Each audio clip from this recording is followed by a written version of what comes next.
জান্নাতি মহিলারা কি রকম সুন্দরী আর রূপসী হবে বুখারী শরীফের এক হাদিসে আসছে। বুখারী শরীফের এক হাদিসে আসছে, আনাস রাদিয়াল্লাহু তাআলা আনহু قال قال رسول الله صلى الله عليه وسلم لو أن امرأة من أهل الجنة اطلعت إلى أهل الأرض لأضاءت ما بينهما ولملأته ريحا ولنسيفها على رأسها خير من الدنيا وما فيها। আনাস ইবনে মালিক রাদিয়াল্লাহু তাআলা আনহু বলেন, রাসূল আকরাম সাল্লাল্লাহু আলাইহি ওয়াসাল্লাম বলেছেন, লাউ আন্না ইমরাতাম মিন আহলিল জান্নাতি ইত্তালাআত ইলা আহলিল আরদি, রাসূল বলেন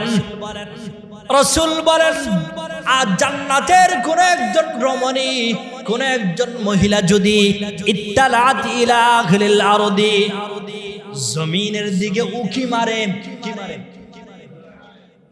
জমিনের দিকে যদি উকি মারে, জমিনের দিকে যদি উদয় হয়, রাসূল বলেন লা আদাত মা বাইনাহুমা, ওই উকি মারার কারণে, জমিনের দিকে উদয় হওয়ার কারণে, ওই মহিলার, ওই রমণীর সৌন্দর্যতার কারণে গোটা পৃথিবীটা আলোকিত হয়ে যাবে।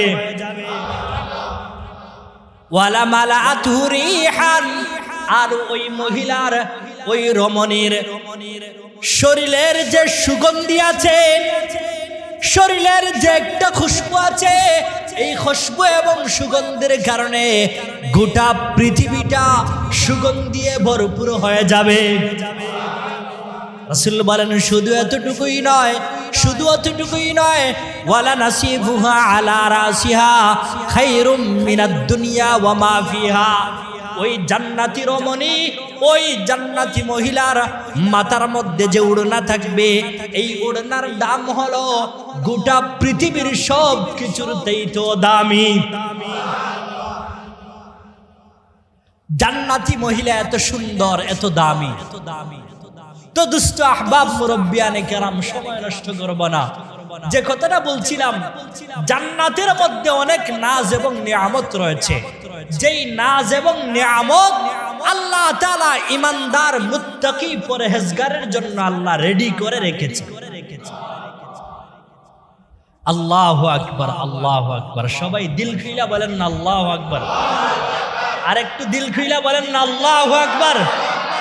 যেই জান্নাতের কথা বলছিলাম, যেই জান্নাতের কথা আমি আপনাদেরকে শোনাচ্ছি, ওই জান্নাতের দরওয়াজা সর্বপ্রথম যিনি খুলবেন উনি হচ্ছেন আমাদের নবী, আপনার নবী, বিশ্ব নবী মুহাম্মদুর রাসূলুল্লাহ সাল্লাল্লাহু আলাইহি ওয়াসাল্লাম।